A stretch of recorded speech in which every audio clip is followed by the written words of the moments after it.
और प्रहलाद जी ने ताली बजा बजा के जोर जोर से नाच नाच के हाथ में करताल और खंजनी लेकर ओम नमो भगवते वासुदेवाय वासुदेवाय वासुदेवाय जगन्नाथाय राधा रमणाय श्रीनाथाय पांडुरंगाय कह कह के गाना नाचना प्रारंभ कर दिया।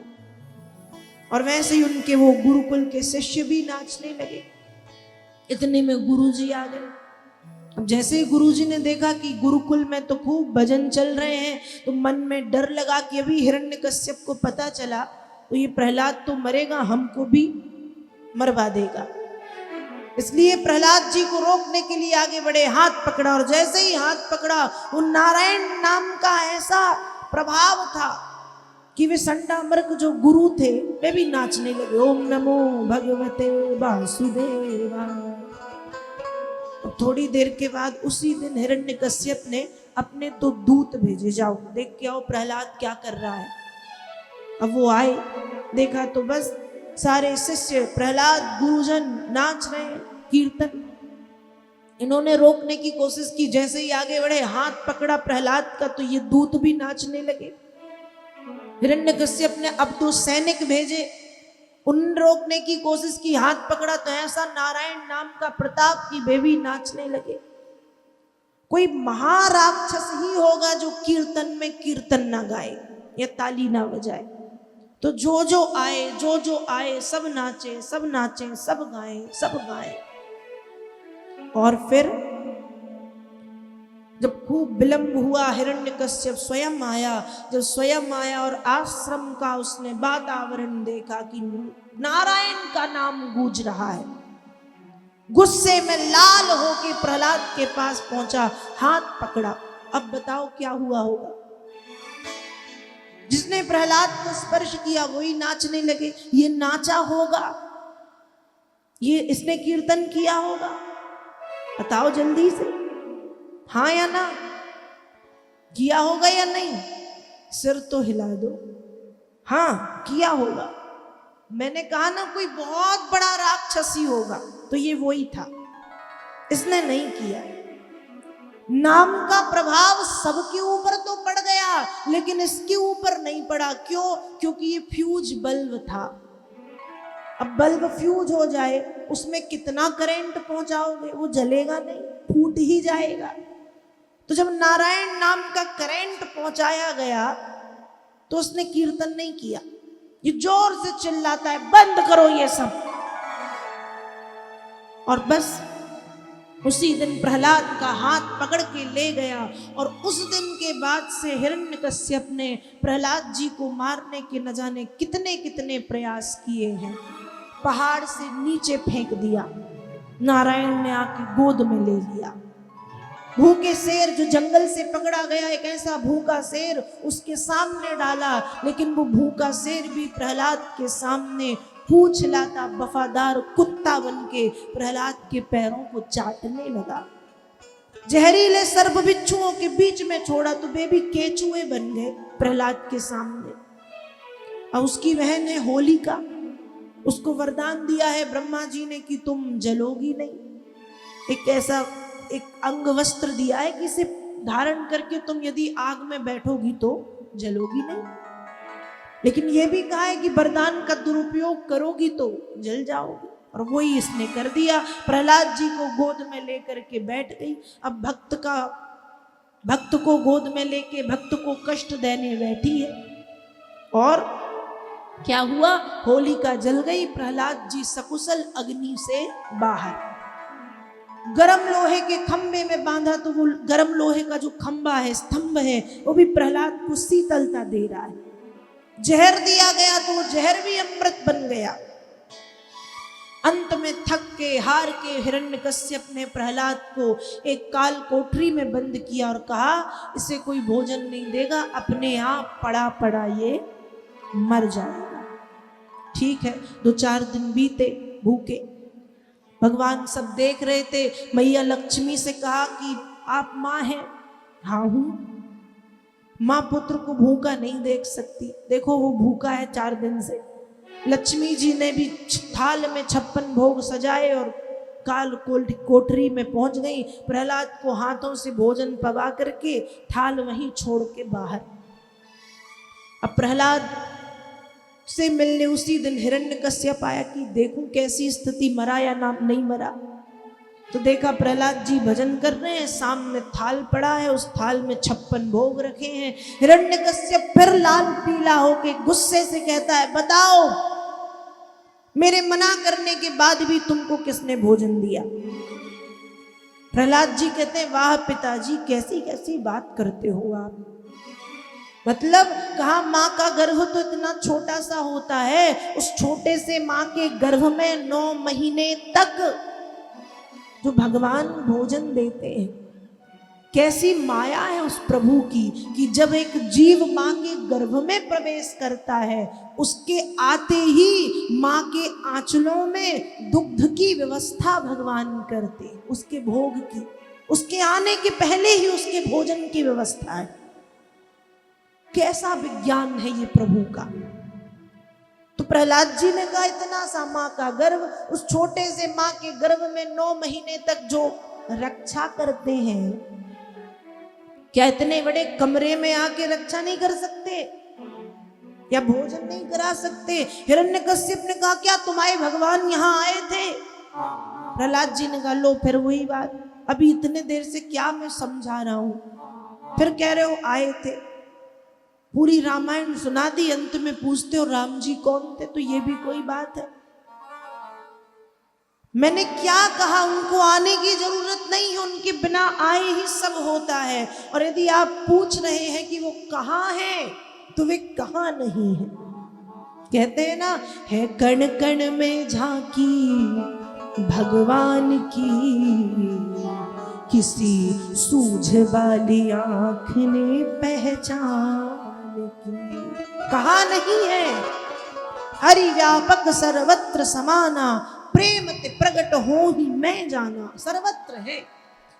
हिरण्यकश्यप कहता है, तू कहता है कि तेरा नारायण सर्वत्र है, और यदि सर्वत्र है तो क्वासौ यदि सर्वत्र कस्मात् स्तंभे न दृश्यते। यदि तेरा भगवान सर्वत्र है तो इस खंबे में भी होगा, और यदि इस खंबे में तो मुझे दिखता क्यों नहीं? प्रहलाद जी ने कहा, बुलाओ तो। मैंने ये कहा है कि प्रेम ते प्रगट हो ही मैं जाना। है तो सर्वत्र, लेकिन यदि देखना है तो आंखों में पड़े अज्ञान के पर्दे को हटा के प्रेम जागृत करना पड़ेगा। और जिस क्षण आंखों के अज्ञान रूपी पर्दे हट के प्रेम आ जाए, उसी क्षण नारायण दिखने लगेंगे। तो बुलाओ, अभी आएंगे। हिरण्यकश्यप कहता, अच्छा मौका है इसको और इसके नारायण को मारने का। भीतर चला गया अपने गदा इत्यादि लेने। यहाँ प्रहलाद जी ने खंबे में कान लगाए, कह तो दिया है कि सचमुच इसमें भगवान है। अब जैसे ही खंबे में कान लगाए तो खंबे से सिंह गर्जना सुनाई पड़ने लगी, और जैसे ही सिंह गर्जना सुनाई दी, प्रहलाद समझ गए कि नारायण पधार चुके हैं। भीतर से हिरण्यकश्यप आया, आकर के उसने अपने गदा का प्रहार जोर से खंबे में किया, और जैसे ही गदा का प्रहार खंबे में किया, खंबा टूट गया, और खंबे के भीतर से नरसिंह भगवान प्रकट हो गए।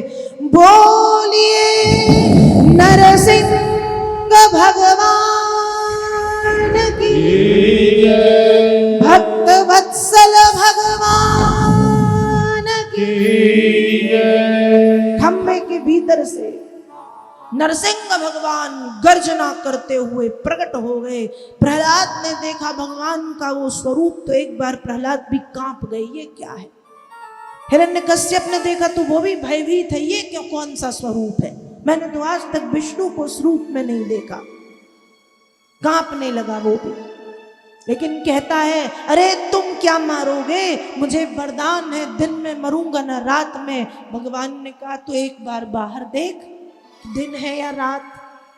हिरण्यकश्यप ने जब खिड़की से देखा, झांका, तो ना दिन थी ना रात, शाम का समय, गोधूली वेला का समय, संध्या का समय। इसलिए कहते हैं माताओं, जब शाम का समय होता है 5:30 से 6:30 7 बजे का समय, तो इस समय क्या करते हैं? आरती। ये गोधूली वेला है, इस समय में भोजन नहीं करते। आहारम मैथुरम निद्राम स्वाध्यायश्च विशेषतः, इस समय में भोजन नहीं करते, किसी काम वासना में लिप्त नहीं होते, विश्राम नहीं करते और अध्ययन भी नहीं करते। ये समय है आरती पूजन और बंदन का। भगवान ने कहा देख शाम का समय, अब कहा पृथ्वी पे मरूंगा ना आकाश में। भगवान ने भी पकड़ के जंघा पर लेटाया। अब कहा आप देख कहाँ है, पृथ्वी है या आकाश? तो कहा ना पृथ्वी ना आकाश। मन में सोच रहा है मैं तो जंघा पे लटका हूं। अब कहता है मनुष्य से मरूंगा ना देवता से। भगवान ने कहा तुम मैं कौन दिख रहा हूं, मनुष्य या देवता? मैं तो सिंह बन के आया हूं। अस्त्र से मरूंगा ना शस्त्र से। भगवान ने कहा ना अस्त्र है ना शस्त्र, मैं तो मेरे नखों से तुझे मारूंगा, नाखूनों से। हिरण्यकश्यप कहता है वर्ष के 12 महीने में से किसी भी माह में मेरी मृत्यु नहीं होगी। तो भगवान ने कहा इसलिए तुमको मारने के लिए 13वें महीने के रूप में मैंने पुरुषोत्तम मास का निर्माण किया है, जिसे हम पुरुषोत्तम मास, अधिक मास, मल मास भी कहते हैं, खर मास भी कहते हैं। तो ऐसी बातचीत हुई और होते होते अपने दोनों हाथों की नाखूनों से हिरण्यकश्यप की छाती को फाड़ दिया, विदीर्ण कर दिया। सिंह गर्जना करते हुए एक तरफ फेंका, हिरण्यकश्यप को मारा गया और भगवान जाकर के सिंहासन पर बैठ गए। अब प्रहलाद एक जगह हाथ जोड़ के खड़े हैं। पहली बार भगवान का ऐसा रूप देखा, आंखों से आंसू बह रहे हैं, थर थर कांप रहे। 5 वर्ष का बच्चा है, ये नहीं करेगा तो क्या करेगा? ब्रह्मा आदि देवता भी खड़े कि आज तो भगवान को शांत करना मुश्किल लग रहा है। लक्ष्मी जी कहती हैं कि नारायण हमसे तो बहुत प्रेम करते हैं, अभी जाती हूँ कुछ अच्छी अच्छी बातें करूंगी, अभी मना के ले आऊंगी। ब्रह्मा जी ने कहा जाइए कोशिश कीजिए।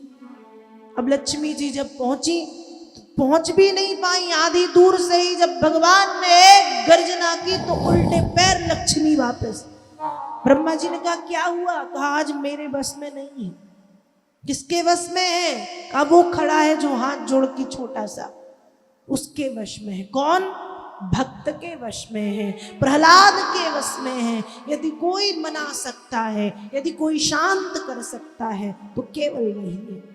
ब्रह्मा आदि देवताओं के कहने पर कांपते हुए प्रहलाद भगवान के पास में सामने जाकर के हाथ जोड़ के खड़े हैं, आंखों से आंसू बह रहे हैं और प्रहलाद कहते हैं कि हे भगवान, बड़े दिनों के बाद आपके दर्शन का सौभाग्य मिला है। हे प्रभु, मैं चाहता हूं कि ऐसे ही मेरा जीवन आपके नाम को लेते लेते बीत जाए। प्रहलाद की बातों को सुन करके प्रहलाद को उठा के अपनी गोद में बिठा लिया और गोद में बिठा के अपने हाथों से प्रहलाद के बालों को संवार रहे हैं। जैसे बच्चों से माता पिता लाड़ करते हैं, बच्चे खेल कूद के आए, बाल आल बिगाड़ के आए तो माता पिता बाल सुधार देते हैं, तो गोद में बिठा लेते हैं, फिर चिपका लेते हैं। वही भगवान ने किया। गोद में प्रहलाद बैठे हैं, प्रहलाद के बालों को संवारना शुरू किया, अपनी जीभ से प्रहलाद को के गालों को चाटना शुरू किया, मानो प्यार कर रहे हैं, प्रहलाद को चूम रहे हैं। छोटे छोटे बच्चे खेल के आते हैं, मम्मी हो पापा हो कोई भी हो, बच्चों को चूमती हैं, स्नेह करती हैं, लाड़ करती हैं। वही भाव भगवान का है, मानो अपनी जीभ से प्रहलाद को चाट रहे, जैसे गाय एक बछड़े को चाटती है। गाय चरने जाती है, जब लौटती है शाम को तो बछड़े को चाटती है, वही भाव है। भगवान प्रहलाद के कपोलों को, गालों को चाट रहे हैं, चूम रहे हैं, मानो खूब स्नेह दुलार लाड़ किया और कहा कि बताओ क्या चाहिए।